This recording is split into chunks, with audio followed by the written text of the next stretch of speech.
আসামের রাজনীতিতে উত্তেজনার নতুন ছোঁয়া। জনগণের মনে এখন একটাই প্রশ্ন, হিমন্ত বিশ্ব শর্মার পরে আসামের গদিতে কে বসবেন? আজকের এই ভিডিওতে আমরা আলোচনা করব আসামের সম্ভাব্য পরবর্তী মুখ্যমন্ত্রী কে হতে পারেন এবং কি হতে পারে আগামী দিনের রাজনৈতিক সমীকরণ। 2021 সালে বিজেপির নেতৃত্বে হিমন্ত বিশ্ব শর্মা মুখ্যমন্ত্রী হন।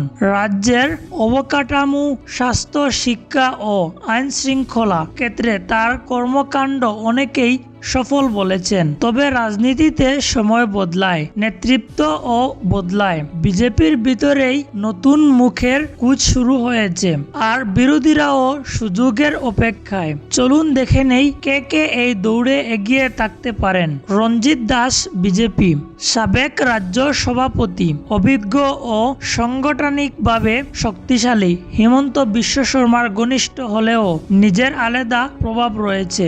2 নম্বর যার সম্ভাবনা রয়েছে অতুল বুরা, বিজেপির শরিক এজেপি এর নেতা। বর্ষীয়ান নেতা হিসাবে গ্রহণযোগ্যতা থাকলেও জাতীয় পর্যায়ে প্রভাব তুলনামূলক কম। 3 নম্বরে যার সম্ভাবনা রয়েছে গৌরব গগৈ, কংগ্রেস। তরুণ, শিক্ষিত ও সংসদীয় অভিজ্ঞতা আছে, তবে কংগ্রেসের দুর্বল সংগঠন বড় বাধা। 4 নম্বর যার সম্ভাবনা রয়েছে অখিল গগৈ, রাজ্যর দাল, জনভিত্তিক নেতা, যুব সমাজের জনপ্রিয় হলেও সংগঠন এখনো শক্ত ভিত্তি গড়ে তুলতে পারেননি। 2026 সালের বিধানসভা নির্বাচনই নির্ধারণ করবে কে পরবর্তী মুখ্যমন্ত্রী হবেন।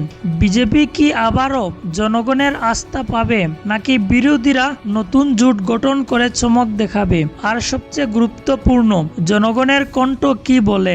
মানুষ উন্নয়ন, কর্মস্থান ও স্থিতিশীলতার ভিত্তিতে পরবর্তী মুখ্যমন্ত্রী বেছে নেবে। তোমার মতে কে হওয়া উচিত আসামের পরবর্তী মুখ্যমন্ত্রী? কমেন্টে তোমার মতামত জানাও। আর ভিডিওটি যদি ভালো লেগে থাকে তাহলে লাইক করে দিও, বন্ধুদের সাথে শেয়ারও করতে পারো। আর এরকম রাজনৈতিক আপডেট পেতে আমাদের চ্যানেলটা এখনই সাবস্ক্রাইব করে ফেলো।